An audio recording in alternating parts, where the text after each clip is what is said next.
ओम अज्ञानतिमिरान्धस्य ज्ञानाञ्जनशलाकया चक्षुरुन्मीलितं येन तस्मै श्रीगुरवे नमः। श्रीचैतन्यमनोभीष्टं स्थापितं येन भूतले स्वयं रूपः कदा मह्यं ददाति स्वपदान्तिकं।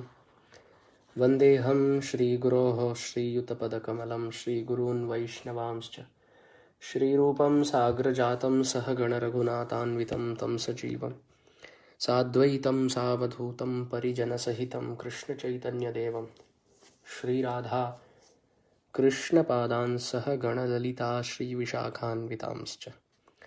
हे कृष्ण करुणा सिन्धो दीनबन्धो जगत्पते गोपेश गोपिकाकान्त राधाकान्त नमोऽस्तुते। तप्तकाञ्चन गौराङ्गी राधे वृन्दावनेश्वरि वृषभानुसुते देवी प्रणमामि हरिप्रिये। वाञ्छाकल्पतरुभ्यश्च कृपा सिन्धुभ्य एव च पतितानां पावनेभ्यो वैष्णवेभ्यो नमो नमः। नमो विष्णुपादाय कृष्णप्रेष्ठाय भूतले श्रीमते भक्तिवेदान्तस्वामिनिति नामिने।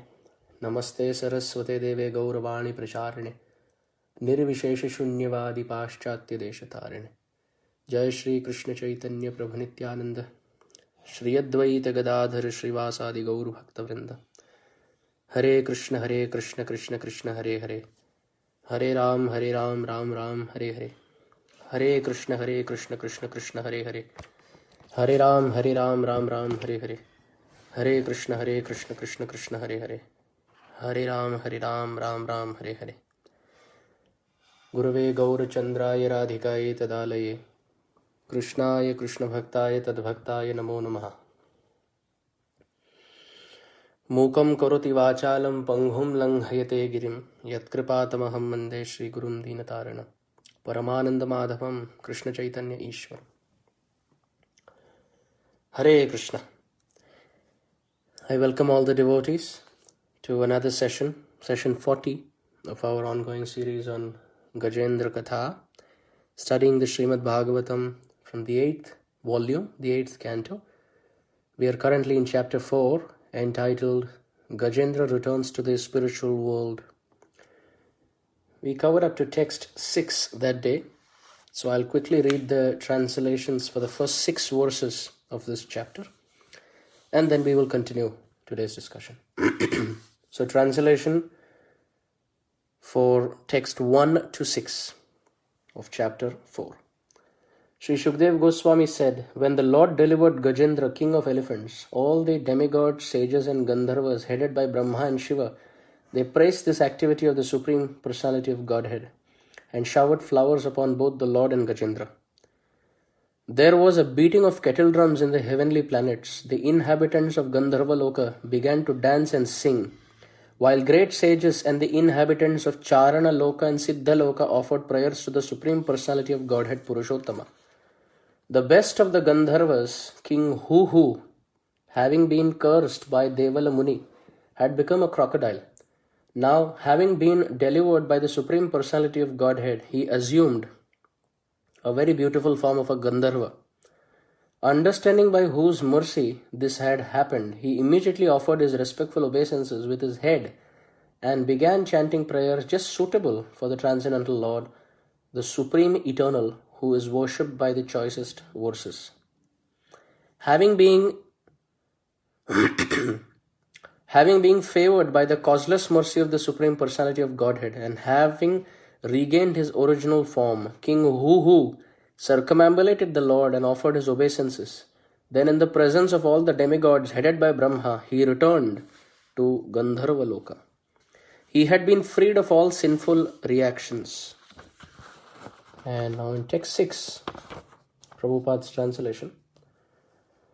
Because Gajendra, king of the elephants, had been touched directly by the hands of the Supreme Personality of Godhead, he was immediately freed of all material ignorance and bondage. Thus he received the salvation of Sarupya Mukti, in which he achieved the same bodily features as the Lord, being dressed in yellow garments and possessing 4 hands. So till this point, we read and heard that day. So today, we'll go from text 7 to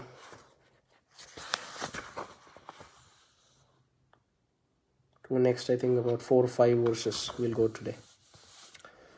We'll try to finish it today, and tomorrow we'll try to take these sections. If I'm able to finish 4 or 5 verses today, then we can proceed ahead tomorrow, or else we can split it between today and tomorrow. Today is Thursday evening here, so Thursday evening, Friday evening, before the weekend break, we can do this section of Gajendra's past life. And then we have few more verses in the chapter which we can take for next week. So text 7, dear devotees, Canto 8, chapter 4, text 7 onwards. Savai purvamabhut raja pandyo dravida sattamaha indradyumno iti kyato vishnu vrataparayanaha sa ekadaradhana kala atmavan grihita mauna vrata ishwaram harim jata dharasta pasa aplutochutam samarchayam asakula chalashramah yadrichaya tatra mahayasha munihi samagama sheshya ganai parishritah tam vikshatushnim akritarhanadhikam rahasyupasinam rishi chukopaha tasma imam shapamada sadhur ayam duratma krita buddhiradhya vipravamanta vishatam tamishram yatha gajasthabdamati sa eva. So this is the point till text 10, 11, 12, 13 upon delivering. Okay, I'll take 11 and 12 also. Shri Shukha uvacha evam shaptva gato gastyo bhagavan nrupasanugah indradyumnopi rajarshi dishtam tad upadharayan apanna kaunjarim yonim atmasmriti vinashinim haryarchananubhavena yadgajatvepyanusmritihi. So I'll read translation for all of this from text 7. This Gajendra had formerly been a Vaishnav and the king of the country known as the Pandya, which is the province of Dravida or South India. In his previous life, he was known as Indradyumna Maharaj.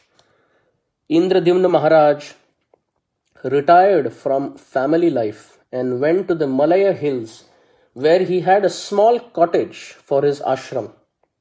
He wore matted locks on his head and always engaged in austerities. Once, while observing a vow of silence, he was fully engaged in the worship of the Lord and absorbed in the ecstasy of love of Godhead. While Indradyumna Maharaj was engaged in ecstatic meditation, worshipping the Supreme Personality of Godhead, the great sage Agastya Muni arrived there, surrounded by his disciples. When the Muni saw that King Indradyumna, Maharaj Indradyumna, who was sitting in a secluded place, remained silent and did not follow the etiquette of offering him a reception, he was very angry. Agastya Muni then spoke this curse against the king. This King Indradyumna is not at all gentle. Being low and uneducated, he has insulted a Brahmana. May he therefore enter the region of darkness and receive the dull, dumb body of an elephant.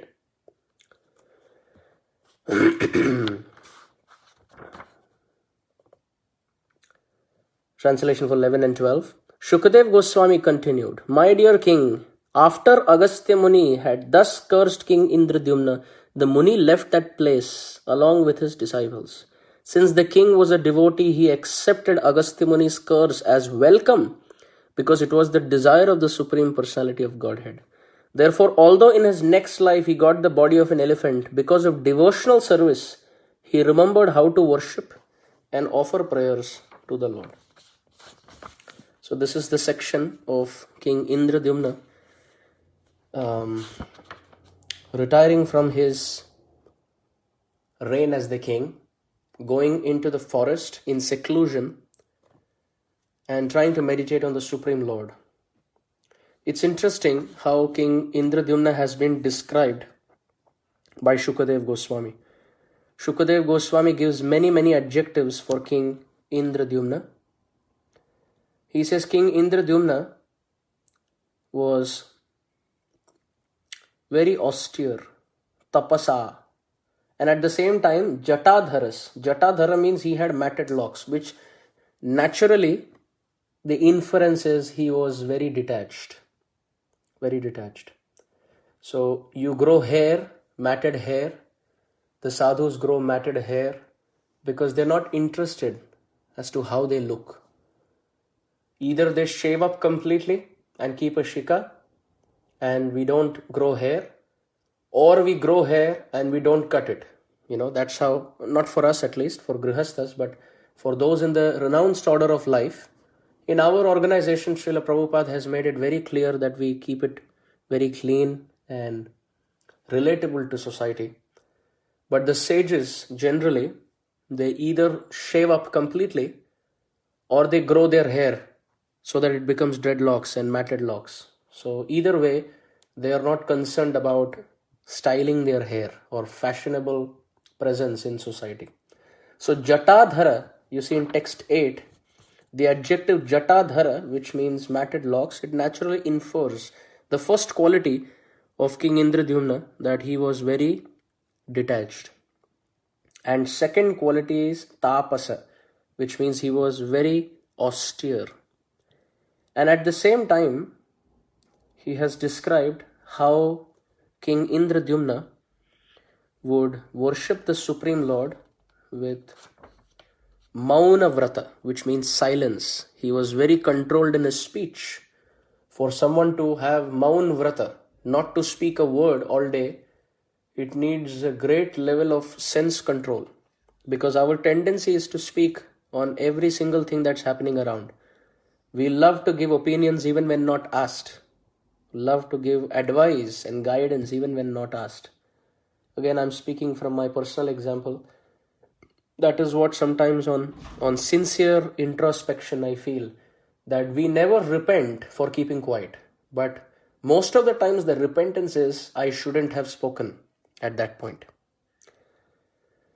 So he had, Shukdev Goswami describes, he was observing a vow of silence. So that's the third quality described. So we can see in the Sanskrit, Sa ekada, once, Aradhana kala atmavan, at the time of worshipping the deity, how was he? Grihita mauna vrata, atmavan grihita mauna vrata. He was so absorbed that he was keeping complete silence without talking to anyone. Sometimes we see in very bad examples of deity worship, even in the temple, on the altar, the pujari has to worship the deity and dress the deity, and the pujari takes the phone inside. This is actually very offensive. Very offensive.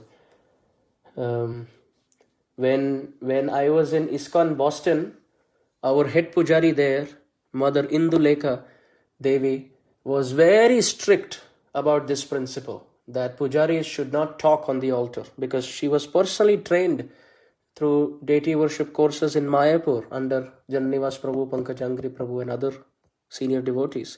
So she would again and again stress this point, that pujaris on the altar should not speak to each other unless it is really of utmost need, that you really need something for your seva. Otherwise, maunam, it's always maunam sarvartha sadhanam, silence on the altar. Also, there are cases where pujaris even take phone inside, and not good. One hand they're worshipping the deity and at the same time they're checking WhatsApp. This is very offensive, very offensive. Seva aparad. So here it has been described that Maharaj Indradyumna, King Indradyumna's qualities has been described by Shukadev Goswami. That Jatadharas, which means he was very detached from his bodily needs, and Tapasa, very austere. And at the same time, Mauna Vrata, Grihita Mauna Vrata, he would not speak. He was very careful. Maunam Vidvana Bhushanam. Silence is the ornament of the intelligent. And the fourth quality described is Achyuta Samarchayam. He was worshipping the right person, that is Krishna. He was worshipping the right person. So this is the fourth quality. Fifth quality, aplutaha, which means he was absorbed in ecstatic love. He was not a sadhaka with Vaidhi sadhana. He was on the level of bhava bhakti. Very exalted. And sixth is kulachala ashrama, which means he was living in seclusion in the forest, making an ashram. So 6 qualities of King Indradyumna have been mentioned. So we can see the first is Grihita Mauna Vrata, he was keeping the vow of silence. Second is Jatadhara, he was very detached. Third is Tapasa, very austere. Fourth, Achyuta Samarchayam, he was worshipping the right person, Shri Hari, Achyuta. Fifth, Aplutaha, he was tasting ecstatic love. And sixth, Kulachala Ashrama, he was living in seclusion. So these are the 6 qualities of a great soul. Very great soul. These are the parameters.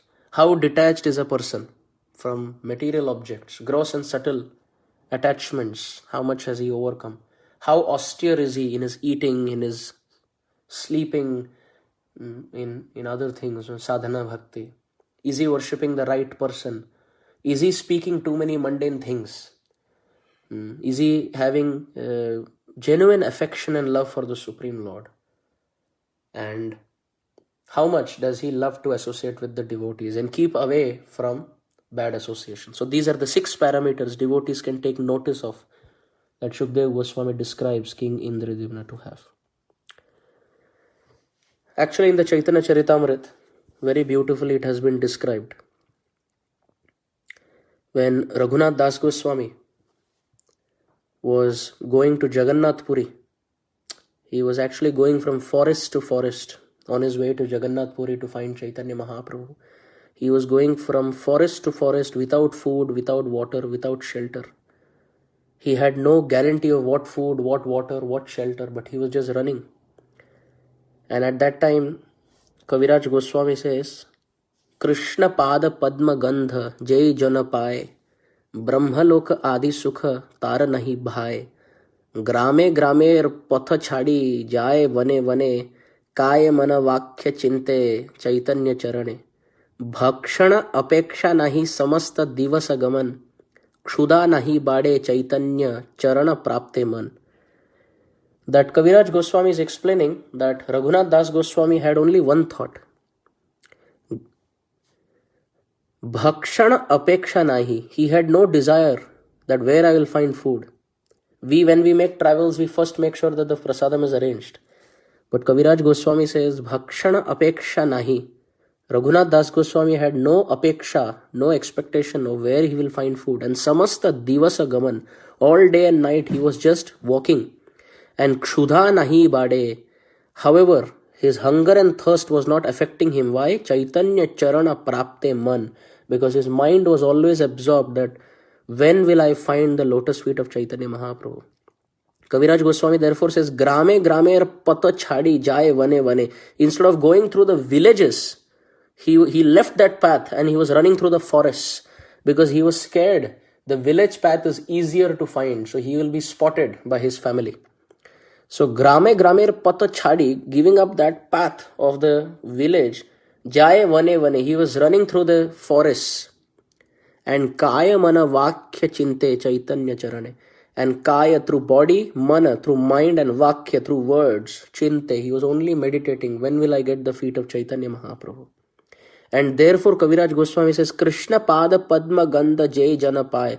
Those who just get even a small aromatic fragrant smell, scent, Krishna Pada Padma Gandha, the fragrance from the lotus feet of the Lord in the form of some service, Jai Jana Pai, those who attain it, Brahma Loka Adi Sukha Tara Nahi Bhai. Even the pleasure of merging into the Brahma Jyoti or becoming Brahma in Brahma Loka, even that doesn't attract. So therefore, King Indradyumna was like that, like Raghunath Das Goswami. Raghunath Das Goswami was detached in food and water and shelter and just focused on getting Chaitanya Mahaprabhu's lotus feet. And King Indradyumna was also like that. Very, very austere, worshipping his deity, very detached. keeping silence, living in seclusion, worshipping the right person. And most importantly, Shukdev Goswami says, Aplutaha. He was having ecstatic symptoms while worshipping the Lord. Now, talking about ecstatic symptoms in worshipping the Lord, there is no text like Chaitanya Charitamrita which describes what ecstatic symptoms are. In the Bhagavad Gita and Bhagavatam, there is not so much detailed description of what ecstasy means. But when someone has the very rare good fortune of touching the pages of Chaitanya Charitamrita and reading the descriptions of Chaitanya Mahaprabhu in Jagannath Puri, then the actual description of ecstasy comes through the lotus lips of Kaviraj Goswami. Chaitanya Mahaprabhu, after he took sannyas at the age of 24 in Katwa, for 6 years he traveled and he did preaching. So he was 30. But the remaining 18 years after that, Chaitanya Mahaprabhu relished bhakti rasa. He displayed ecstasy, ecstatic symptoms that the world has never seen. All of us in some lifetime will have some ecstatic symptoms, Krishna willing. But all of our ecstatic symptoms put together in quantity and quality doesn't come even close to one drop in the ocean of ecstasy that Mahaprabhu had. Why? Because ecstasy in Krishna Bhakti is expressed and experienced on the basis of one's love for Krishna. And Chaitanya Mahaprabhu is Radharani tasting love, or Krishna tasting Radharani's love. Therefore, because Radharani's love is unlimited, the experience of tasting that love is also unlimited, and therefore those ecstatic symptoms seen in this world are also unlimited and unparalleled. Therefore, in the 18 years that Chaitanya Mahaprabhu lived in Jagannath Puri in seclusion, in the Gambhira, and at the same time danced in the Jagannath Rath Yatra and interacted with devotees, but did not travel and preach like he did in the first 6 years. Also, that shows Chaitanya Mahaprabhu's teaching. If we are preaching 6 years, we have to relish 18 years. Our personal relish should be 3 times more than the preaching that we are doing. The effect that we can bring, the good that we can bring to others' lives, if that is X, then we practicing that ourselves and relishing it ourselves must be 3x. Because Mahaprabhu preached by traveling 6 years, but 3 times of that, 18 years, he lived and relished in quite tremendous isolation with the association of very close, intimate associates in the Gambhira. So when Chaitanya Mahaprabhu used to dance, experiencing Radharani's love, ecstasy, in Jagannath Puri in front of the Rath Yatra, Kaviraj Goswami says, Kanchana Sadrisha Deha Aruna Vasan Pulaka Ashru Kampa Swed Tahate Bhushan. Can't imagine how much love Kaviraj Goswami must be experiencing while writing all this. That Kanchana Sadrisha Deha, that Chaitanya Mahaprabhu's body was like gold. Why he is not saying Kanchana Deha? Because if he says his body was golden, then it is unnecessary glorification of gold and unnecessary criticism of Chaitanya Mahaprabhu's complexion. So therefore, Kanchana Sadrisha Deha, Mahaprabhu's body seemed like gold. Kanchana Sadrisha Deha Aruna Vasan, and his clothing looked reddish. And Pulaka, which means hair standing on end, Ashru, tears, Kampa, trembling of the body, horripilation, and Sweda, nice pearl-like drops of sweat emanating from his forehead. Tahate Bhushan, these were his ornaments as a sannyasi. Then Kaviraj Goswami continues to say that Mahaprabhu experienced so much ecstasy as he was chanting Krishna's name, and he was looking at Jagannath through his eyes, he was dancing in the air, he was chanting the holy name, and he was surrounded by the pure Vaishnavas in the land of Jagannath Puri. So all boundaries of ecstasy were broken. And Kaviraj Goswami goes on to say, Stamba Sweda Pulaka Ashru Kampa Vaivarnya Nana Bhave Vivashata Garva Harshadainya Achada Khaye Pade Bhume Gadi Jaye Suvarna Parvata Yache Bhume Te Lotaye Uddanda Nritya Prabhura Adbhuta Vikar Ashta Satvika Bhava Uday Hoye Samakal Eka Eka Danter Kampa Dekhite Lage Bhav Loke Jane Danta Saba Khasi Yache Pad Jala Yantra Dhara Yache Ashru Jal Asha Pashe Loka Jato Bijile Shakal Sarvange पर्श्वेद छूटे जाते रक्तोद्गम, जज गग गदगद वचन, देह कांति गौरवर्ण देखिय अरुण, कभु कांति देखी जेन मलिक पुष्पसम, कभु स्तंभ कभु प्रभु भूमि ते लौटाए, शुष्क काष्ठ समपद हस्त न चलाए, कभु भूमे पड़े कभु श्वास नाई हीन, जहाँ देखे भक्त गणेर प्राण हाय क्षीण, कभु नेत्रे नाशाय जले मुखे पड़े फेण, अमृतेर धारा चंद्र बिंब वहे जैन, ऐ मत तांडव नृत्य कैल कत क्षण, भाव विशेष प्रभुर प्रवेशिला मन. So beautifully Kaviraj Goswami has written. He says stamba. I'll go one by one. Kaviraj Goswami says stamba, which means Mahaprabhu used to become stunned, and swed, he had profuse perspiration drops, and pulaka, hair would stand on end, and ashru, tears would stream down his eyes, and kampa, his body would shake and tremble, and vaivarnya, his complexion would change, and nana bhave vivashata garva harsha dainya, and nana bhave, at the same time he would experience so many different moods at the same time. Vivashata, which means helplessness, vivash hona. Garva, he would be proud. At the same time, harsha, happiness, and dainya, humility. When he would get Jagannath in his heart, he would become so happy. And when in separation, he would lose Jagannath in his meditation, he would fall, dainya. And achada khaiya pade bhume gade jaye. Oh, ho, ho. Sometimes he would fall to the ground. Sometimes he would jump in the air, and sometimes bhume gade jaye, and sometimes he would fall helplessly to the ground. And suvarna parvata yaiche bhume te lotai. And it would look as if a golden mountain is rolling on the surface of Mother Earth. Uddanda nritya prabhur adbhuta vikar. When he would jump and he would dance, his body would go through so many transformations. Ashta satvika bhava uday hoy samakal. At the same time, all 8 symptoms of ecstasy would erupt in his body. Eka eka danter kampa dhekite lage bhay. When people would see, eka eka danter kampa dekhite lage bhay. When people would see that when he's chanting the holy name and jumping in ecstasy with tears of love for Krishna, even his teeth would chatter and tremble. Even his teeth would chatter and tremble.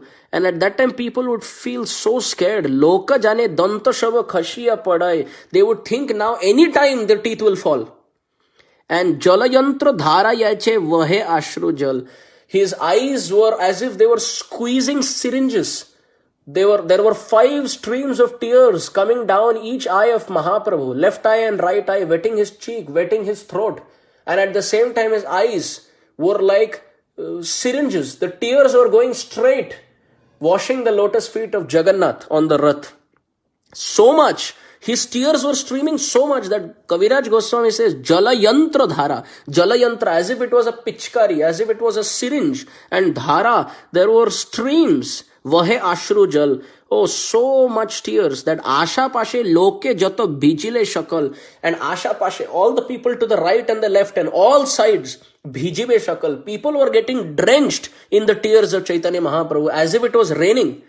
That is how much people were getting drenched. Sarvange prasveda chute tate raktodgam. His whole body was sweating. And now to add to that, tate rakta udgam. From pores of his body, blood was oozing out in separation from Krishna. And what was his tongue saying? Jaja gaga gadgada vachan. He was not even able to say Jagannath in love for Jagannath. He was saying he is not even able to say Jagannath. These syllables were not able to be pronounced. My godbrother, very, very sweet, superior, His Grace Hari Prabhu has composed a very, very beautiful verse in this regard. He says, Neela chale gaura prabhu nanartha prema vibhuta purata rathasya drishtva jagannatha uvacha shabdham jagam jagam gam jagagam jagam gaha. He has described how Chaitanya Mahaprabhu was feeling in front of Jagannath. Exactly this point has been put in Sanskrit. Hari Prabhu has composed Neela chale, in Neelachal Jagannath Puri, Gaura Prabhu Nanartha, Mahaprabhu danced, and Prema Vibhuta, covered with so much love for God, so much love for Krishna, prema vibhuta, experiencing love of Godhead. Puratah ratasya, he was dancing in front of the rath. And drishta Jagannatha uvacha shabdam, looking at Jagannath with his eyes, words came out of his lotus mouth, jagam jagam gam jagagam jagam gam, that he was not even able to chant Jagannath. So Kaviraj Goswami has said, Jajagaga Jajagaga Gadgada Vachan, that he was not even able to say Jagannath. Deha Kanti Gaura Varna Dekhi Arun, Kabu Kanti Dekhi Jena Mallika Pushpasam, that sometimes Mahaprabhu's golden form would become Arun, pinkish. It was almost like Mallika flowers had manifested on the tree of his body. And Kabu Stamba, Kabu Prabhu, Bhumete Lotaye. Sometimes Mahaprabhu would become stunned and sometimes he would roll on the ground. And Kaviraj Goswami says, Shushka Kashtha Samapada Hasta Na Chalai. And sometimes his hands and legs were lifeless, as if it was a dead log of wood. Shushka Kashtha Sama, like dry piece of wood without any life, like that. Pada Hasta Na Chalai, his hands and legs were not moving. And Kabu Bhume Pade Kabu Shwasa Na Heen, sometimes he would be on the floor without breathing. And Jaha Dekhe Bhakta Gane Prana Hai Kshin, just looking at that devotee's life air would leave their body. Their lives would start reducing, thinking Mahaprabhu is leaving his body. Kabu Netre Nasai Jalam Mukhe Pade Phen, and sometimes tears would come from his eyes and sometimes from his nose. And sometimes he would froth from his mouth. Amritera Dhara Chandra Bimbe Vahe Jain. It was almost like the moon was emanating streams of nectar from it. Ei Mato Tandav Nritya Kaila Katakshan. And in this way, Chaitanya Mahaprabhu, for some moments, he would do Tandav Nritya. He would dance so ecstatically looking at the Supreme Lord that Bhava Visheshe Prabhu Praveshila Man. And entering the mood of Bhav, his mind would enter the mood of devotion in separation from Jagannath. So we can imagine, this is the ultimate standpoint of love that Kaviraj Goswami has described. But King Indradyumna was also facing ecstasy. He was also experiencing ecstasy. Maybe not to this extent, because apart from Sriman Mahaprabhu, no one can experience so much ecstasy. Because no one has so much love in the whole world, in the whole creation put together. No one has so much love as much as Radharani. It has been described that Sarva Gopi Madhya Sreshta Radha Thakurani. Kaviraj Goswami says, among all the gopis, the highest is Srimati Radharani. Therefore, no one has as much love and no one experiences as much ecstasy as Radharani or Sri Krishna coming as Sriman Mahaprabhu.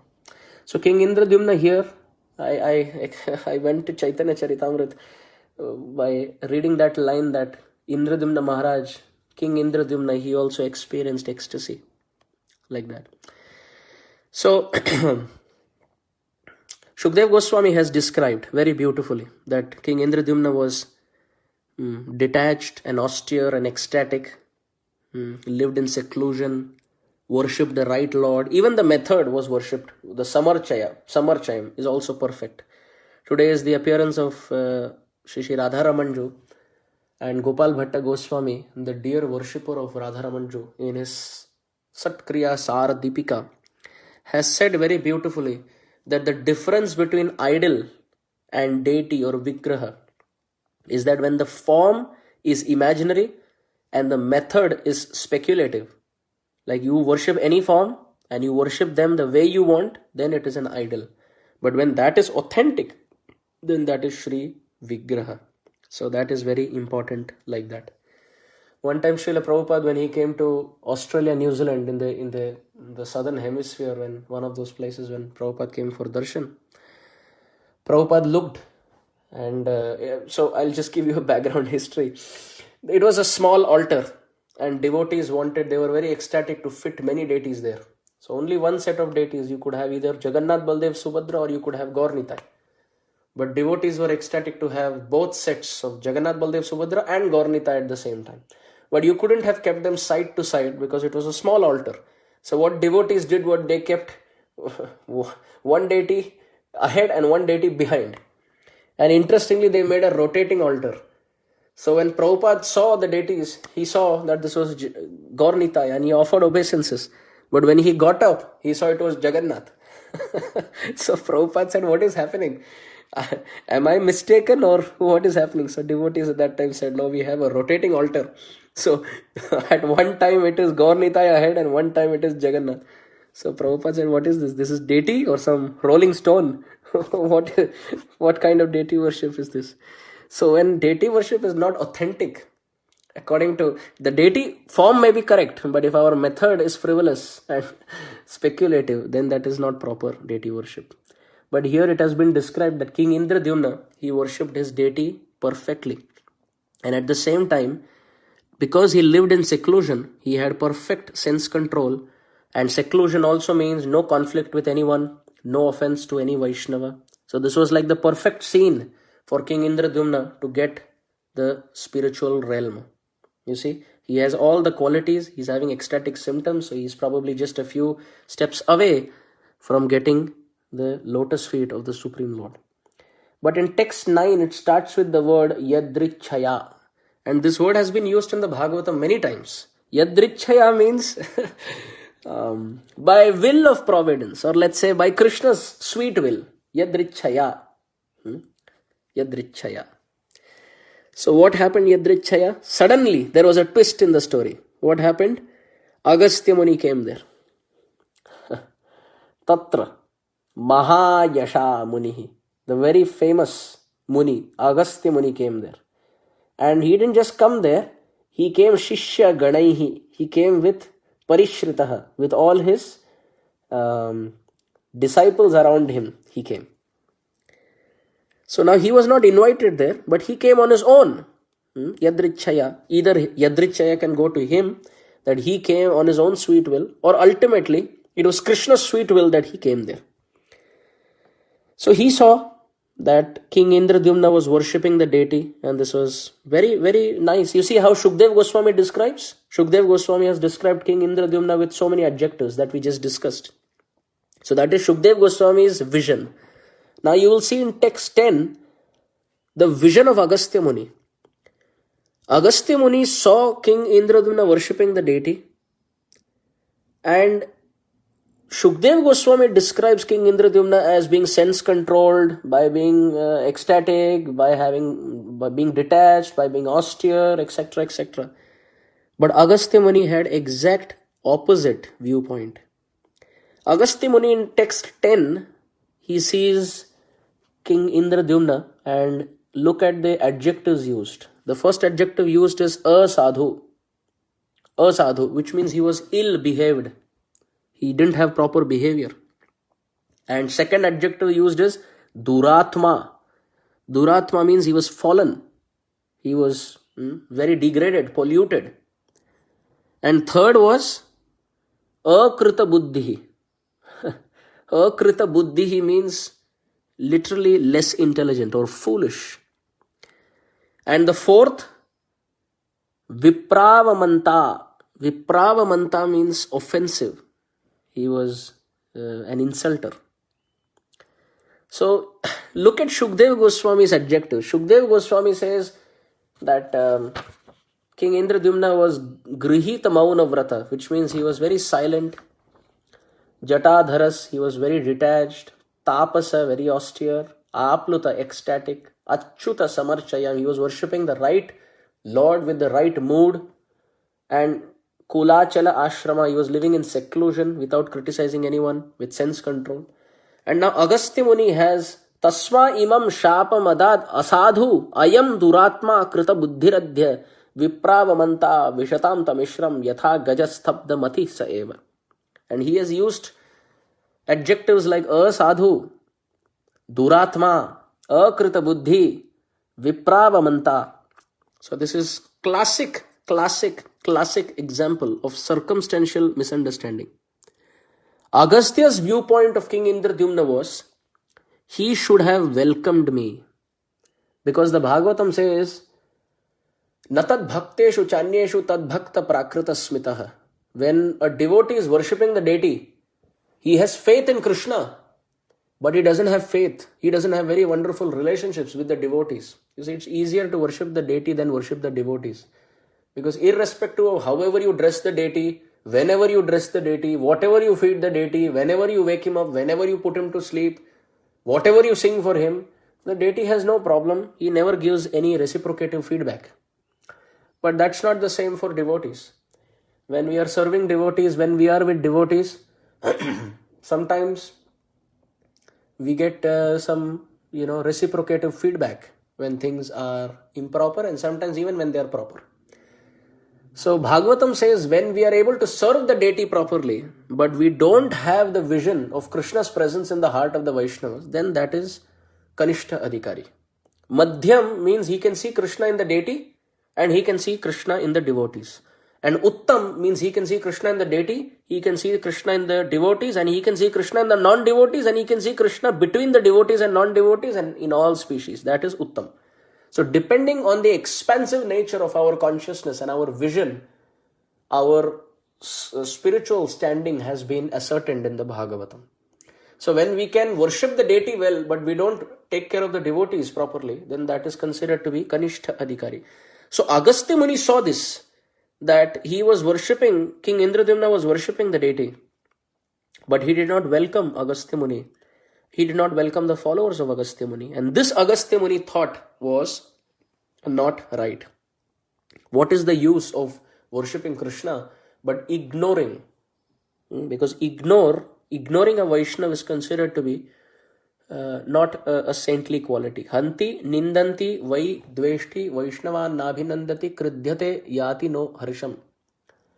So in the 6 offenses that we can commit to a Vaishnava, we can see that when we don't please a Vaishnava, then it is considered to be a Vaishnava aparadh. When we are not happy looking at a Vaishnava, when we don't offer obeisances to a Vaishnava, when we are not able to please a Vaishnava, these are all considered to be Vaishnava aparadh. So Agastya Muni expected that King Indradyumna will leave his deity worship, or the perfection of his deity worship is that he has arrived now. So therefore, King Indradyumna should stop the deity worship and come and serve the Vaishnavas, headed by Agastya Muni. And when that did not happen, because King Indradyumna was so much in seclusion that he was oblivious to what is happening around. He was just absorbed in his time with his deity. So he could not see anyone else. When he saw his deity being served and reciprocation from his deity, he was very happy. But he didn't realize that Agastya Muni was there. So Agastya Muni naturally became very angry, extremely angry. You can see the words that Shukdev Goswami has spoken. So sometimes in our experience also, 2 devotees may have exact opposite adjectives for a third person. So at that time we feel that how is this person having this opinion about so-and-so devotee while I have always had good opinion about him.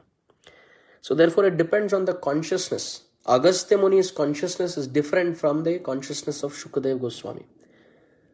Prahlad Maharaj, whose devotion fructified yesterday in the form of the appearance of Narasimhadev, complete fructification. Yesterday we were hearing that how Prahlad Maharaj never had any problem with anyone about anything at any time whatsoever. So we want to be like that. We want to be like the Ganga, that we flow around all the stones which are there on the flow of our life. We don't want to stop there having ill feelings towards anyone. So because that will hinder our progress. But however, Agastya Muni is teaching us personal examples.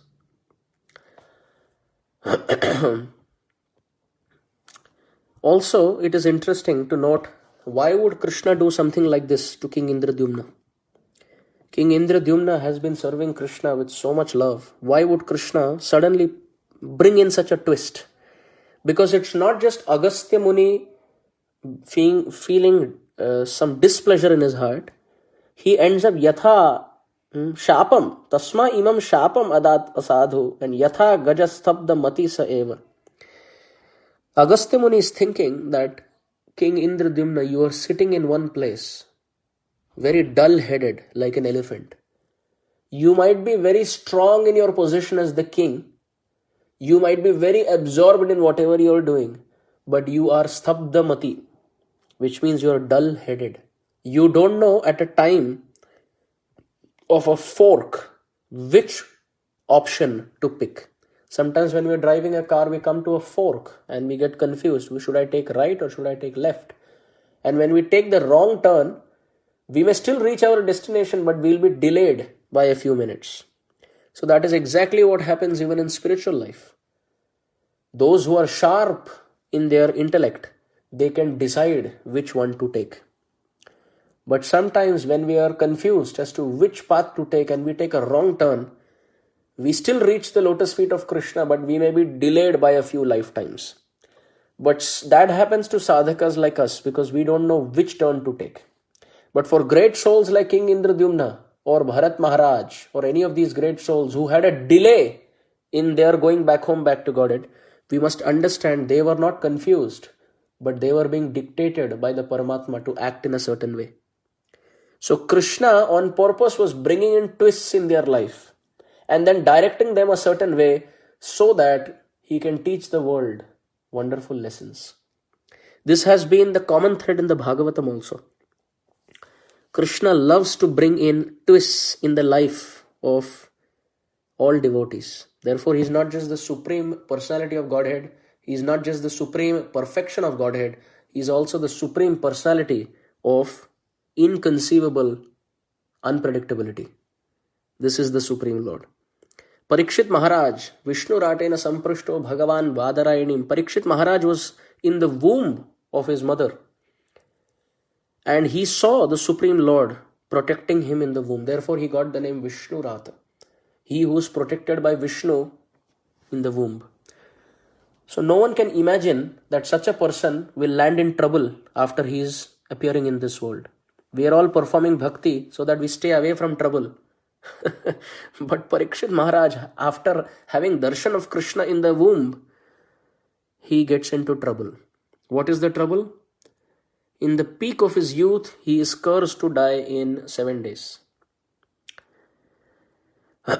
Krishna has inconceivable plans, unpredictable plans. When Parikshit Maharaj was in the womb of his mother, the Brahmastra of Ashwathama was burning the womb of Uttara Devi. So at that time, Krishna wanted the Brahmastra to disappear and Parikshit to appear. And now he wanted Parikshit to disappear and Srimad Bhagavatam to appear. So this is the Lord's planning. Unpredictable. He can change his plans anytime.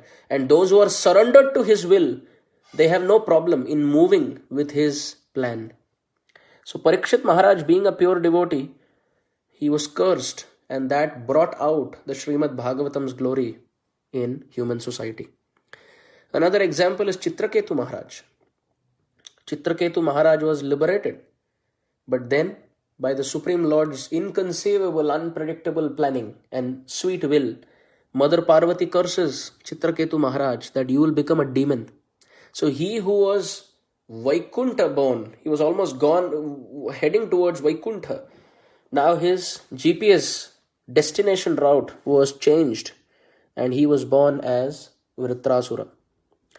So how Krishna inconceivably changes plans and how he changes our destiny, that is only in his sweet hand. We have our plans of getting purified, that I will do this and become pure. But Krishna thinks of a master plan to purify us. With the same stone, Krishna hits multiple trees and multiple birds at the same time. So he purifies us the fastest. He brings in twists to see how, to show the world how we are acting when we are facing some changes and reversals in life. Also how we respond to it towards the tormentor, the medium of our karma. All of this Krishna is teaching mankind and society. We have our insignificant plans of getting purified, but Krishna has master strokes to speed up our purificatory process. In Nadwara, the famous deity of Srinathji, there is a very famous story, real story, that there was a very famous thief who would steal everything in Nadwara. He would go house to house and steal every night. So somebody finally challenged him that you are a master thief, but we will consider that you are a master thief only when you can go and steal the ornaments of Srinathji in the temple. So the thief said, okay, to get this best thief award, let me try that also. So at night he entered the temple. There was no one around. So he looked very carefully. There was not a single ornament on the body of the Lord. Mysteriously, Pujari had removed all the ornaments. Maybe he would have heard that this thief is coming.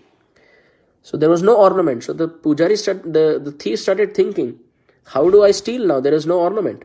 But as he looked up, he saw there was a golden umbrella on top of the deity. So he was thinking, anyway, I have come till here. Why should I go empty hand? So let me just steal this golden umbrella. But for me to get to the golden umbrella, I need a ladder. And because there is no ladder here, the only ladder present here is Srinathji. So this thief, he climbed on top of Srinathji, on the shoulders of Srinathji, and he held the golden umbrella with his hand. And suddenly there was a very big laughter in the temple. So he looked around, who's laughing? And he asked, who's laughing? And it is said Srinathji spoke to him and said, I am laughing. He said, why are you laughing? Who are you? He said, I am Srinathji. He said, oh, I thought you were just the deity. He said, no, in the form of the deity I am standing. So he said, why are you laughing? So Srinathji said, people come here and offer me patram pushpam phalam toyam. But first time has someone offered themselves completely to me. By climbing on top of me, you have made me your friend and you have given your whole body to me. Therefore, you are very dear to me. So the thief, he got confused and he ran away. And later he became a devotee and told everybody the story of Srinathji's presence in that deity. That temple is very powerful at Nathdwara. It is described that Aurangzeb, his mother was also a very great devotee of Srinathji. Towards the end, when Aurangzeb was, he became blind because of his sinful activities. His mother told him, you will get your eyesight back if you become a sweeper on the steps of Nathdwara, Srinathji. So Aurangzeb mysteriously agreed to get his eyesight back. And he went with the broom and he started brooming and cleaning and sweeping the steps of the temple, and mysteriously Srinathji gave his eyesight back. So Aurangzeb was so touched that he gave his most costly ornament on his crown. He gave it as an offering to Srinathji. And even now they have that very costly stone, that diamond of Aurangzeb in that temple. So the point I was making is that thief had a plan to steal the ornaments of the Lord, but the Lord had a plan to steal the heart of the thief and make him a devotee. Aurangzeb had plans of breaking in the temples, but Krishna had a plan of taking his eyesight and giving it back to instill some faith in him. So we have our plans of purification, but the Supreme Lord has faster, quicker, easier, sure, and master stroke plans to purify us. So therefore, when reversals come in life, like Chitraketu Maharaj, like Bharat Maharaj is going back home, back to Godhead, but one deer comes, he saves the deer, then becomes a deer, then becomes Jada Bharat. You see? One drop of compassion, misdirected compassion, and 3 lives are gone. We see example of Parikshit Maharaj, we see example of Chitraketu Maharaj, and now here King Indradyumna, who's worshipping the deity, and it's a perfect success story to get the Supreme Lord. But Krishna spins in a twist in the tale, twist in the story for quicker purification, upliftment, and teaching us lessons. So sometimes people may think that, but this is very scary. I am not ready for such twists. Krishna may be twisty in his appearance. He has a 3-fold bending form. But my devotion is pretty straightforward. If Krishna throws in a twist here, I feel I will give up my bhakti. So the Supreme Lord knows this. Therefore, in Kali Yuga, the simpler process is Chaitanya Seva, Chaitanya Gao, Lau Chaitanya Naam. Chaitanya je bhakti kare shai moro pran. Ei mata loke Chaitanya bhakti lao yaila. Dina hina nindak sabhara nistarila. Nana shastra ani kaila bhakti grantasar.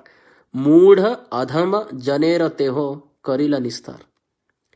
It has been described in the Madhya Lila Chaitanya Charitamrita that Nityananda Prabhu, he would therefore keep it simple. Instead of spinning in any twists in life, he would say, don't worry, the simplest way to go back home, back to Godhead, is Chaitanya Seva, Chaitanya Gao, love Chaitanya Naam.